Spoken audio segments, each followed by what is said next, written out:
아직은 노무현 정부거든요.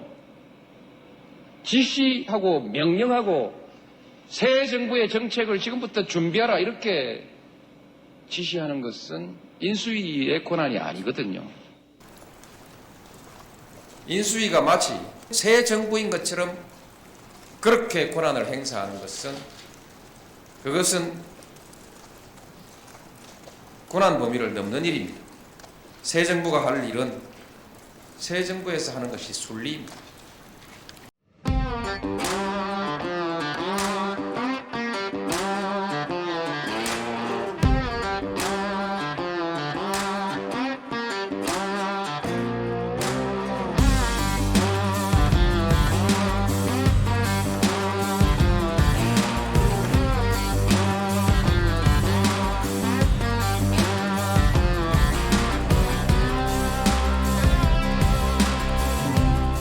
참여정부의 국장들이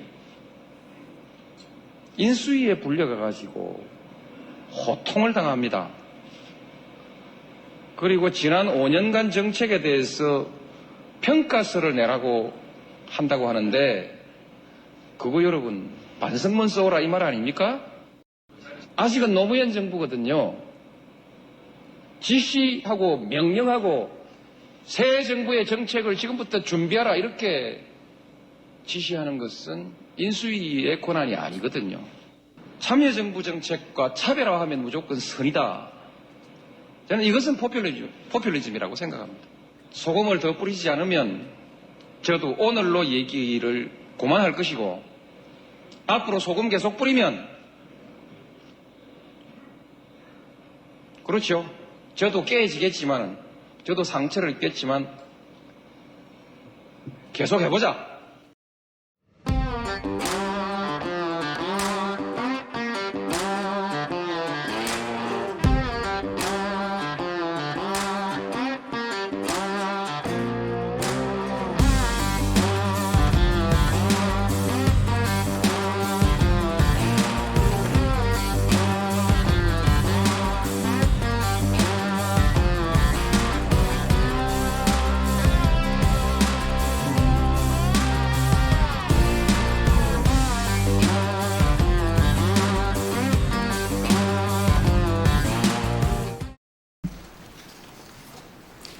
국민 여러분, 저는 오늘 차기 정부 인수위의 정부 조직 개편안에 관해서 몇 말씀 드리고자 이 자리에 섰습니다.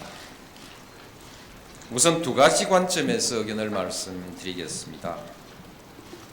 하나는 내용과 절차가 일반적으로 타당한 것인가 하는 점이고, 또 한 가지는 현 정부가 무조건 협력하는 것이 타당한가 하는 점입니다. 새 정부에서는 그런 일이 없어지는 것인가요? 대통령 혼자서 다 하는 겁니까? 그래도 민주주의가 되고 효율적인 행정이 된다고 보십니까? 조직 개편에 드는 비용은 얼마나 되고 업무 혼선으로 인한 행정력 손실은 얼마인지 혹시 분석 한번 해보셨습니까?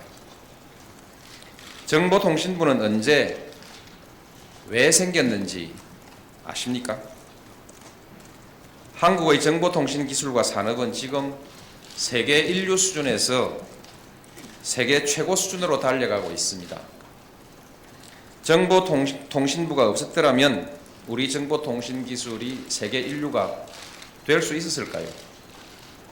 지금 한국의 과학기술 혁신 체계가 국제적으로 얼마나 높은 평가를 받고 있는지 들어본 적이 있습니까?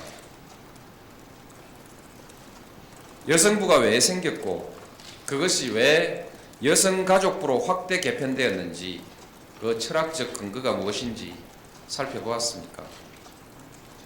보육과 가정교육의 중요성, 가족의 가치를 살려보자고 여성부의 업무로 해놓은 것입니다.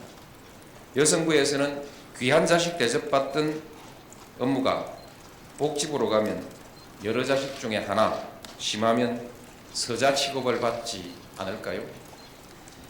우리의 경험상 경제부처는 경제계의 이익을 대변하고 사회부처는 시민적 권리를 대변해 왔습니다. 그런데 부처 간 협의를 해보면 언제나 경제부처의 목소리가 사회부처의 목소리보다 컸습니다. 좌파 정부라는 소리를 듣는 국민의 정부 그리고 참여정부에서도 이 점은 마찬가지였습니다. 언론계, 정계 모두에서 경제계의 목소리, 경제 논리가 큰 소리를 내고 있기 때문입니다. 그럼에도 그동안 사회부처 예산이 계속 정액되어 온 것은 예산 기능이 경제부처로부터 독립해 있었기 때문입니다. 이제 예산 기능이 경제부처로 다시 통합되면 예산 구조도 다시 변화할 것입니다. 사회적 약자를 위한 예산은 앞으로 어떻게 될까요? 우리 정부의 조직과 기능을 전면적으로 바꾸는 역사상 유례가 없는 대폭적이고 전면적인 정부 조직 개편입니다. 정부 조직법은 전면 개정이고 나머지는 일부 개정이라고 합니다. 그런데 일부 개정이라는 법안도 그 법 자체를 무력화하는 조항이 들어있는 것 같습니다.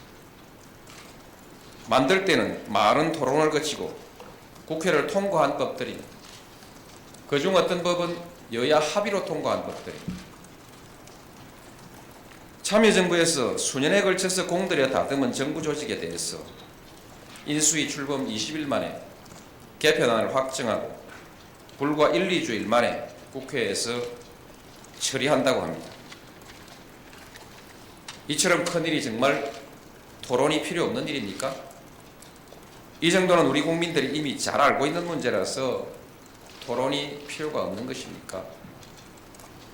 국민들은 알 필요도 없다는 것입니까? 우리 언론은 제가 질문한 내용들을 이미 잘 알고 있는 것일까요? 그래서 질문도 제대로 하지 않는 것입니까? 우리 국회의원들은 다 알고 찬성하고 있는 일일까요? 그래서 토론도 하지 않고 통과시켜달라는 것입니까? 국민들이 선거로 대통령을 뽑아주었으니 이런 문제는 물어볼 것도 없이 그냥 백지로 밀어줘야 하는 거 맞습니까? 지난 5년 동안 한나라당은 그렇게 했습니까?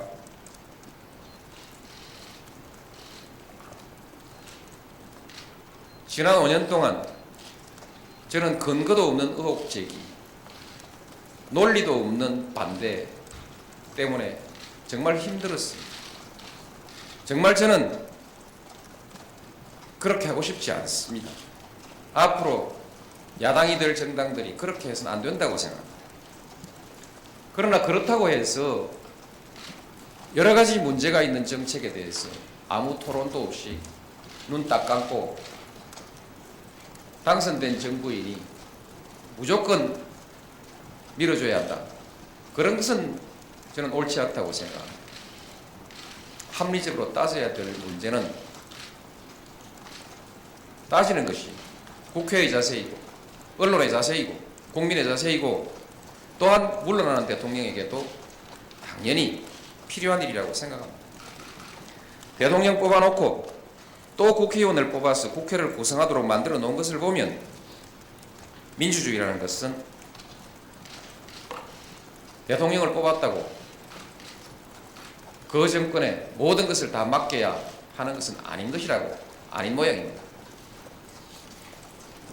바쁠수록 둘러가라는 말이 있습니다.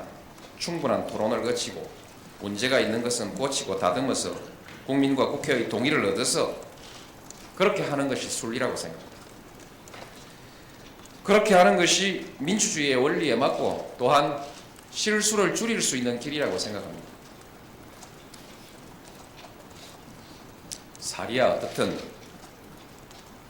물러나는 대통령이 나서는 것은 새 정부 발목 잡기로 보일 우려가 있으니 그러지 말고 뒷모습이 아름답게 산뜻하게 그냥 물러나라는 충고를 많이 들었습니다.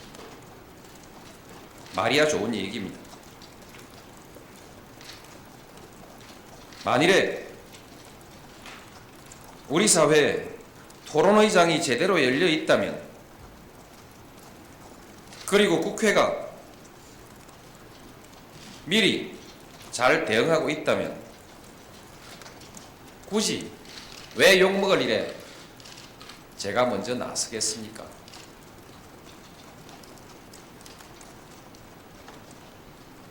사정이 그렇지 못하니까 제가 나선 것 아니겠습니까?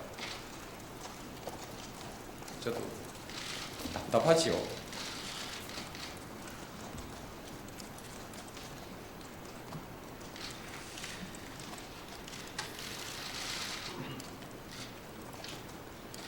저도 제가 하는 이 일에 많은 비판이 따를 것이라는 점을 잘 알고 있습니다.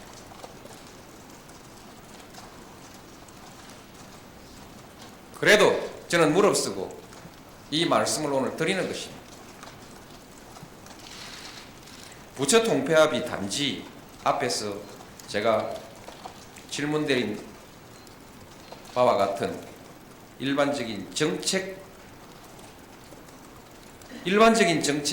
그 자체만의 문제라면 떠나는 대통령이 굳이 나서지 말고 국회에서 결정해 주는 대로 서명 공포할 수 있을 것입니다.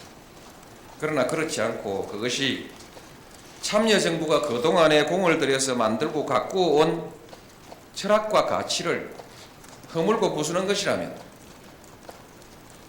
여기에 서명하는 것은 그동안 참여정부가 한 일이 잘 못됐다는 것을 인정하고 이를 바꾸는 일에 동참하는 것과 무엇이 다르겠습니까? 떠나는 대통령이라 하여 소신과 양심에 반하는 법안에 그리고 자기가 그동안에 애써 갖고 왔던 모든 가치를 무너뜨리는 일에 서명을 요구하는 일이 당연하다 할 수 있겠습니까? 참여정부의 정부조직은 시대정신을 반영한 것이고 민주적이고 신중한 토론 과정을 거쳐서 만든 것입니다. 이를 허물어뜨리는 데는 굳이 떠나는 대통령에게 서명을 강요할 일이 아니라 새 정부의 가치를 실현하는 법은 새 대통령이 서명 공포하는 것이 사리에 맞는 일이라고 생각합니다. 앞서 말씀드렸듯이 여성가족부, 과학기술부는 참여정부가 철학과 전략을 가지고 만든 부처입니다. 국가균형발전위원회는 참여정부의 핵심 가치가 담겨 있습니다. 작은 정부론에 주눅이 들어있는 것인지 여론의 눈치를 살피고 있는 것인지 알 수는 없지만 무작정 믿고 기다릴 수만은 없는 것 아니겠습니까? 그러다가 참여정부의 가치를 모두 부정하는 법안이 국회에서 통과되어 왔을 때 그때 제의를 요구한다면 새 정부는 아무 준비도 없이 낭패를 보게 될 것입니다. 국회에서 통과된 법만 믿고 새 정부의 구성을 준비했다가 뒤통수를 맞았다고 그야말로 발목 잡기를 했다고 저에게 온갖 비난을 다 퍼붓겠지요. 그래서 미리 예고를 해드린 것입니다. 인수위에 충고합니다. 인수위도 법을 지켜서 법에 정한 일을 하시기 바랍니다. 인수위가 부처 공무원들에게 현 정권이 한 정책의 평가를 요구하고 새 정부의 정책을 입안하여 보고하라고 지시 명령하는 바람에 현직 대통령은 이미 식물 대통령이 되어버렸습니다. 당장 옛날 같으면 당장 청와대가 나서서 풀었어야 할 문제들을 지켜볼 수밖에 없는 안타까운 사정도 있었습니다. 인수위가 마치 새 정부인 것처럼 그렇게 권한을 행사하는 것은 그것은 권한 범위를 넘는 일입니다. 그러나 그렇다고 어느 공무원이 장래 자기의 운명을 좌우할 인사권자에게 그것이 부당하다고 항명할 수 있겠습니까? 참여정부의 가치를 깎아내리는 일, 그것도 공무원으로 하여금 그 일을 하게 하는 일은 새 정부 출범 후에 해도 될 것입니다. 아직 현직 대통령의 지위를 받아야 할 공무원에게 그런 일을 강요하는 것은 너무 야박한 일 아닌가요? 새 정부가 할 일은 새 정부에서 하는 것이 순리입니다. 정부조직 개편도 마찬가지.